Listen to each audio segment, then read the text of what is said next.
gribu palīdzēt bēgļiem, mums labāk patīk sevi saukt par kustību, nevis par biedrību.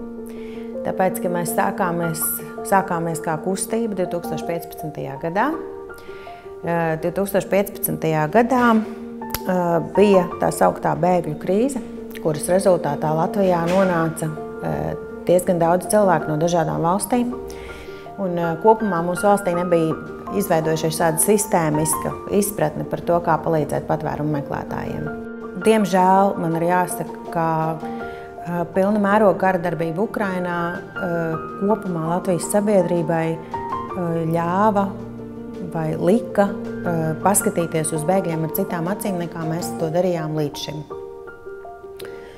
Tagad, man liekas, katram Latvijas iedzīvotājam ir daudz skaidrāk, ko tas nozīmē, ja cilvēks paliek vienā dienā pilnīgi absolūti bez nekā. Un tas, kas mums bija skaidrs, grib palīdzēt bēgļiem, mums bija skaidrs, ka mums ir jāuzņemās, jācenšas citiem piedāvāt tas, ka mēs esam koordinējošā organizācija citiem tieši tā iemesla dēļ, ka mums bija šīs ilggadējās zināšanas darbā ar patvērumu meklētājiem un bēgļiem. Mēs ļoti daudz runājam par notikumiem uz Latvijas-Baltkrievijas robežas. Un mēs uzskatām, ka cilvēcībai tomēr būtu jābūt augstākai vērtībai. Arī tajos apstākļos, kuros mēs esam pašlaik.